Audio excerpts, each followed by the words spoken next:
Good morning to everyone tuning in, whether you're joining us on our Facebook page, our LinkedIn page, or our YouTube channel. Welcome to the Parent-Tween Connection Talks.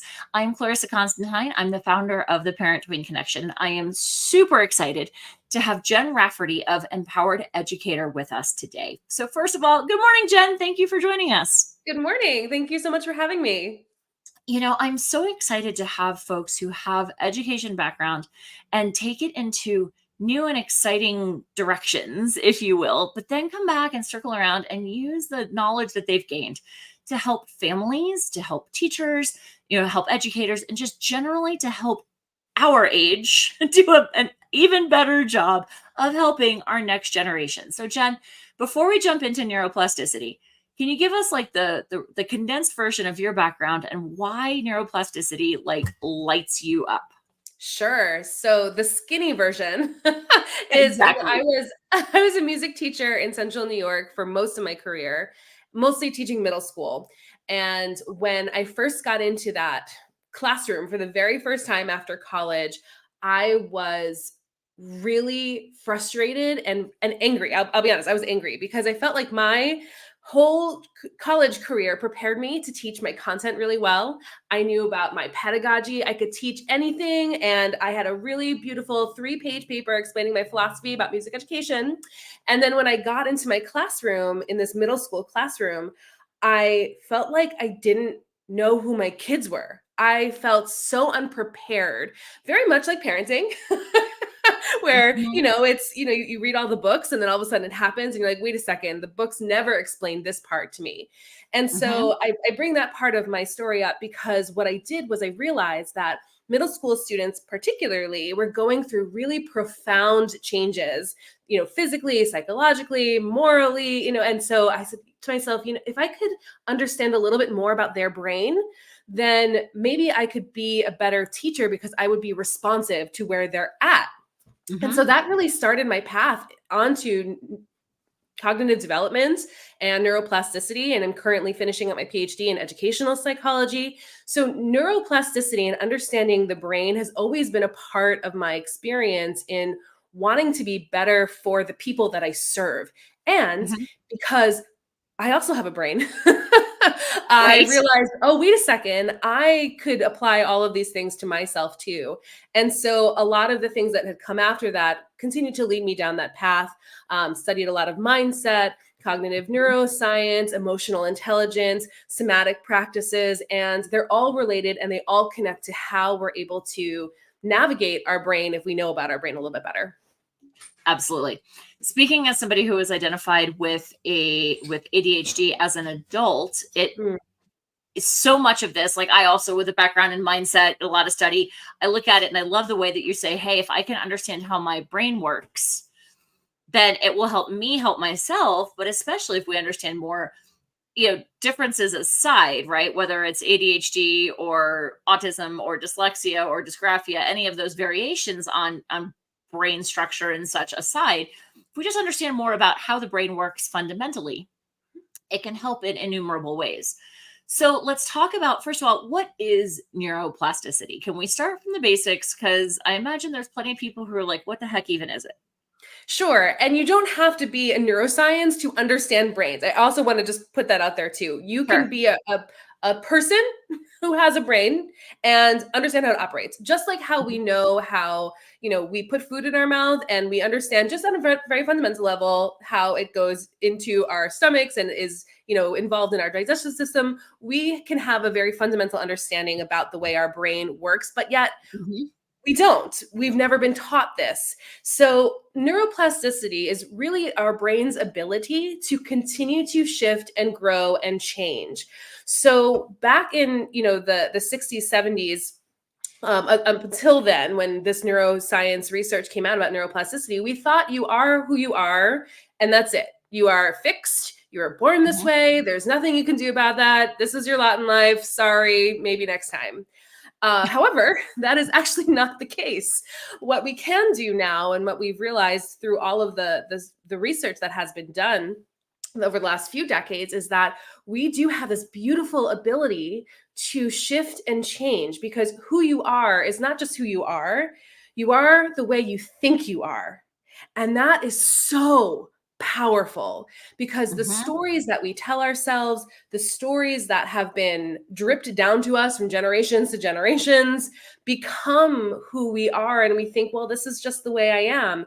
And in fact, that is one of the biggest lies that we have been told and taught to believe, just because the science wasn't there. So the science is cut up now, but now we need to spread the word about what's actually possible for you.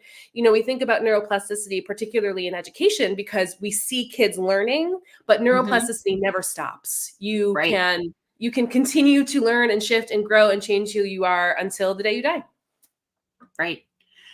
And so let's talk about it specifically. Let's start with that middle school realm, right? Or even like Mhm. that, like fourth, fifth grade into middle school, which God bless you is all I have to say for taking on the daunting task of middle schoolers. They are a unique breed, are they not? They sure are. And now my two children are actually in fourth and sixth grade. So I have that at home as well. But I'll tell you, I loved it. It is such a cool age group, and it's probably one of the most difficult if you're not ready for it. It it was very rewarding for me to be in that classroom.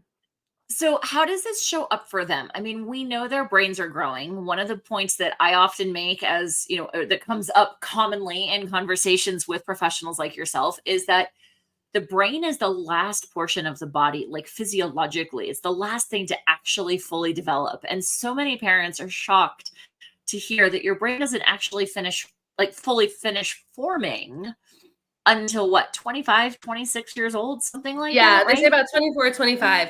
Yeah, it's pretty wild to think about that, right? That your brain is fully under construction until you're about 24 years old. And think about it. The people listening right now, how many really important decisions that you made before you were 24 years old. I know for Mhm. me, I'm still, paying for some of those decisions that I made before I was 24 years old. But we kind of go into these um, situations, whether as parents or as teachers, having unreasonable expectations for where our kids are at developmentally, not because Sure. we don't want to set high expectations. Of course we want to set high expectations, but they have to be aligned with who they are and what's Mhm. possible for them. You know, I hear a lot about, we want to treat kids like adults, and on one hand, I understand having expectations of responsibilities, understanding boundaries, having manners, but they're very much not adults. And so we need Mhm. to really learn what their brain is like. So may I go into a little bit Yeah, about that? Okay, great. absolutely. So, Daniel Siegel, and I'm sure maybe you know Daniel Siegel. If you don't know Daniel Mhm. Siegel, please get all of his books. He's phenomenal. He does a really great job describing what the adolescent brain is like. And he describes it like a house, right? So you have this house, and at the first level, you've got your kitchen, you've got your living room, you've got your bathroom, and everything is pretty set. And then you have this upstairs that is completely under construction. So that's what your adolescent child's brain is like. And then going up the stairs, imagine there is a baby gate to go upstairs. And the Mhm. baby gate acts like your amygdala, which is the part of your brain that's responsible for your stress response, fight, flight, freeze, Mhm. or fawn. So anytime there is a sense of threat, real or imagined, that baby gate goes up. And not only is that top part of their brain unavailable, excuse me, under construction, it's now unavailable. And that Mhm. top part of their brain, in this analogy, that second floor, is their prefrontal cortex. And that's the part of your brain that's responsible for higher order thinking, for organizing, for problem solving, for creativity. And so, when you ask your fifth grader, your 10-year-old, your 12-year-olds, why they just did something stupid, like, oh, they just walked into a wall on purpose, you're like, why did you do that? And they're like, I don't know. It's because they really don't know. They don't know. And so Mhm. understanding this kind of gives us a little bit of perspective for curiosity and compassion, and a new way of addressing it, instead of immediately going to, what's wrong with you? I can't believe you made this decision. How could you possibly Mhm. do this? There's a different conversation that can be had. So, at what point does that baby gate come down? So the baby gate Does never it? actually comes down. The difference is what happens is the top part of the house gets finished. So as you move into your fully formed prefrontal cortex, which happens around that 24 years old, Hmm. your top level of the house is now functional. You've got your master bedroom and the beautiful, bathroom suite and all of that great stuff upstairs. But the baby gate, in this analogy, is your amygdala. That's a fear response. That's a stress response. And as human beings, that is very important for our survival. Your Hmm. amygdala is absolutely necessary for you to remain alive. What happens though is we haven't fully evolved that part of our brain since the days we were hunting and gathering and being chased by bears. So even though, we might be interacting with something or someone that seems harmless, Hmm. your brain still believes it's being chased by a bear, and it will react and send signals to your body as if you're going to die. And so that's why things become so stressful all the time. When your child does something and it really stresses you out because it triggers something inside of you, that fear response all of a sudden comes up. You get a phone call from school, an email pops up, and you get to sweat and you have your stomach pains and your shoulders are all cramped up. These are your physiological fear responses where that baby Hmm. gate has gone up. You don't have access to that top part of your brain anymore. And your job now is to regulate back to where that baby gate can come down and you have access to all the parts of your brain. Or at least we can open the baby gate and walk through it, perhaps. Yeah, yeah, yeah, yeah. That's it. Mm-hmm. Okay, so with neuroplasticity, you were saying like the brain continues to grow and develop, like our ability to learn never ends. We Mm-hmm. are who we think we are, not just like whatever lot we've been handed out in life, right? Yeah. And we're talking about um recognizing that especially within that middle school, high school age, the upstairs is not yet fully formed or is not fully constructed. So even if we can get to it, it's not there yet. Recognize the amygdala or the baby gate is there to help prevent us from, or to help protect us rather from the lions and tigers and bears. Oh my. Mm-hmm. So then how do we take this knowledge and look at the teens and the tweens in our lives and be better influences or more effective influences? What are some things that the adults, not just the parents, but like the next circle as well, the teachers and the families, how do we use this information for good? Yeah, that's a really important question because here, the work we do in Empowered Educator, we don't just talk about educators in the classroom. If you have any interaction with children, you're an educator. So uh, Hmm. everybody has a role to play in this. And what's so beautiful about this particular question is that it's so easy to point fingers outwards of, okay, well, this is what I need to do and how to interact, how I need to interact with my children and the kids who are around me, my students, my nieces, my nephews, my grandkids. But really the magic and the work that you get to do happens within yourself, Hmm. because you are the model. You set the tone, you create the environment for which these kids are going to grow. And Hmm. that means that you now have the responsibility to focus on what you're feeling. So for example, I mentioned, when that fear response comes up, there are physiological things that you experience, right? When you're feeling stress, you start to sweat. Some people have an increased heart rate. These are physical signs that your nervous system is dysregulated and needs attention. But what happens is we have these moments of awareness of, okay, my stomach has been, in knots all day, or like, gosh, I've been sweating, or my heart's been beating really fast. And what do? Nothing. We don't do anything. And we just keep on going and living our lives, right? Uh-huh. And so imagine now you do that all day and you wake up and your fear response is activated because you turned on Instagram or TikTok or you looked at the news or something. It doesn't really take very much.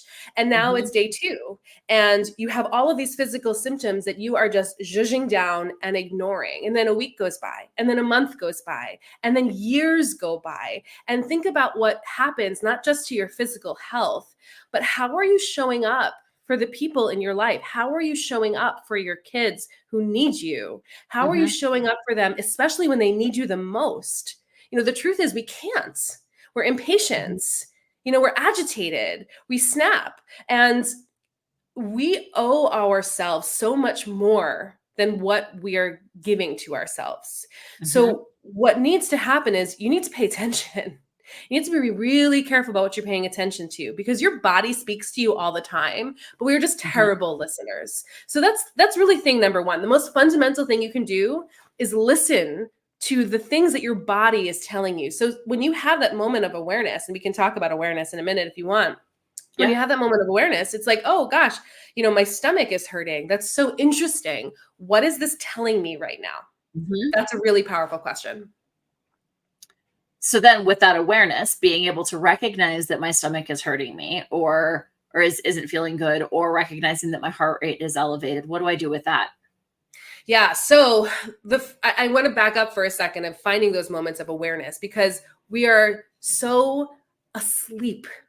We are asleep all day that we're lucky if you even get that moment of awareness without doing it with intention. And that's also a really important function of our brain. So I want to make that clear too. Your brain runs on autopilot because it's efficient, because it means we can do lots of other things. But when we're on autopilot, though, we're not intentionally making new choices, and you're always going to be reverting back to the things that you've always done.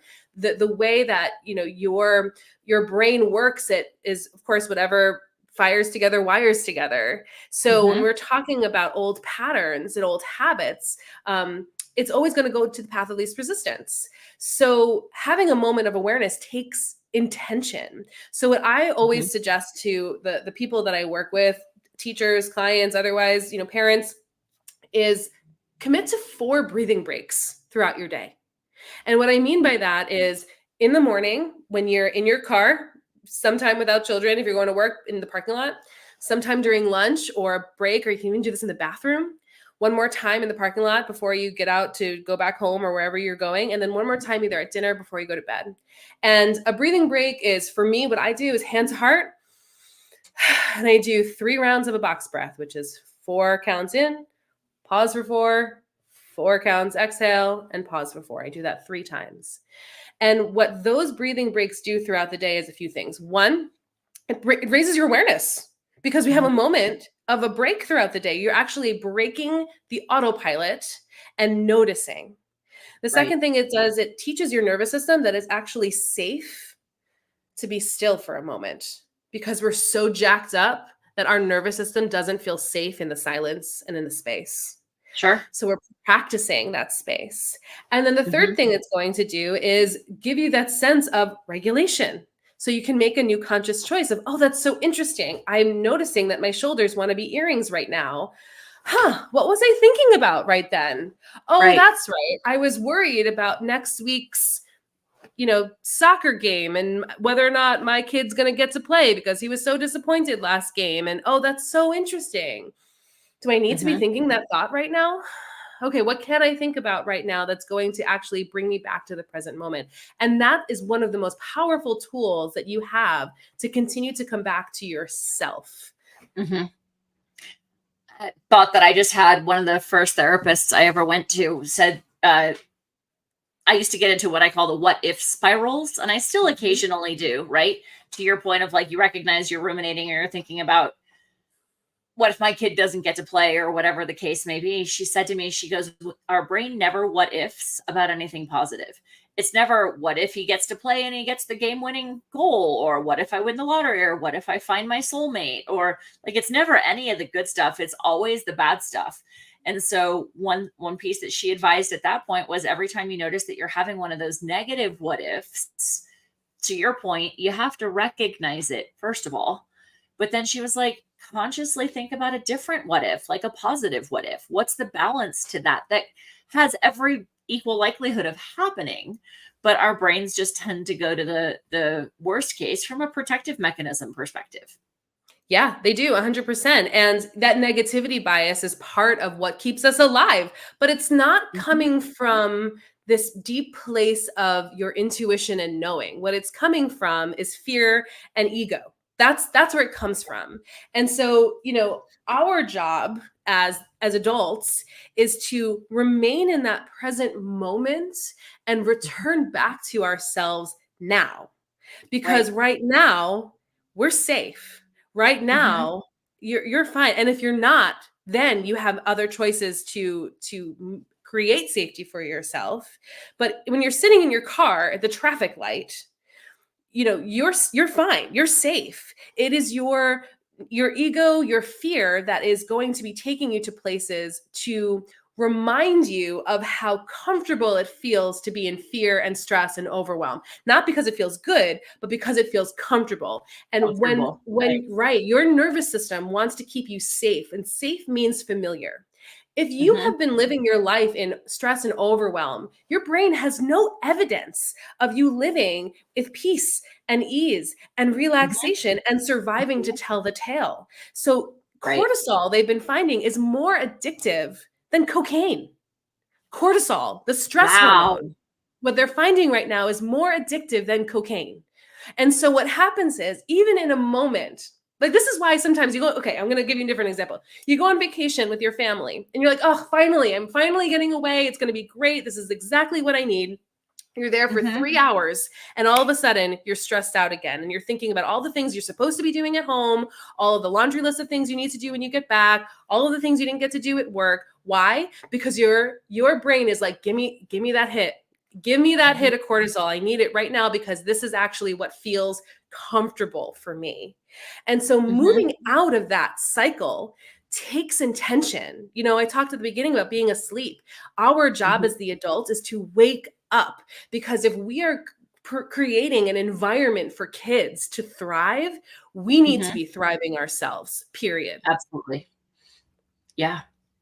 All right. So I know that one of the things that you and I could geek out on for hours and hours and hours is language and Mm. how it impacts our reality. But for Mhm. today, as we round out this portion of our conversation, we specifically decided that we wanted to talk about shoulds. Mm. And Mhm. the mug that you chose today, specifically, you showed Ah! me before we got started, was don't should on me. Well, Mhm. and that's fine to say to somebody else. Don't tell me what I should or shouldn't do, but hot diggity, we do it to ourselves, Jen. Yeah. Yeah, we really do. And we do it to other people too. Like, let's be real. Oh, yeah. Oh, yeah, we do. You Yeah. should have done this. You should have done your homework. You should have done the dishes. You should have. Mhm. Mhm. Yep. Oh, but then we also, I know one of the things I said this to a friend the other day. She's like, well, I shoulda. And I looked at her and I go, according to whom and why? Mhm. It's a word that I've tried to pay a lot of attention to, but tell me your perspective on it. Yeah. So should always comes from a place of judgment. That's where it's coming from. So it's judgment for it's and here's the other thing about judgment. All judgment is self-judgment. All of it. Even when you're shooting on somebody else, it is self-judgment, because there is something inside of you that has created this set of rules of what should or should not happen. And then this person is violating that. Right. So all judgment is self-judgment. So even when you're catching yourself saying should to somebody else or about somebody else, this is really about you. So let's just Mhm. pause there for a second. And the antidote for judgment is curiosity. Mhm. That is always the antidote there, Mhm. because that is going to alleviate that sense of heaviness and stress that comes along with judgment, and give you a door to opportunity of, oh, that's so interesting. Just like you said, whose should is this? And Mhm.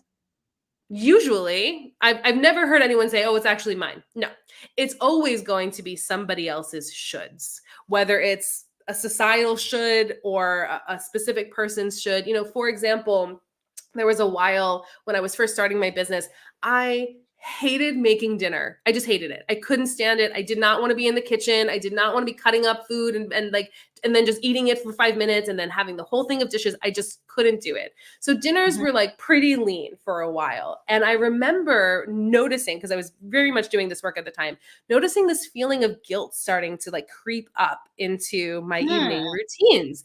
And it was when I got curious about it, like, so interesting, what's happening here? Because guilt is not an emotion or a feeling that I want to hang on to. That doesn't serve me very much. So I got really Mhm. curious about it as it was Right. coming up, honoring it and looking at it. And what I realized was like, oh, Jen, you really should be making this big, robust dinner for your kids every night. So that's so interesting. Whose should is this? Well, Mhm. my mother's should. My mother made dinner, Uh-huh. like big, robust dinner, no matter what, no matter how tired she was, no matter what was going on, there was always this huge, big dinner on the table. And once I was able to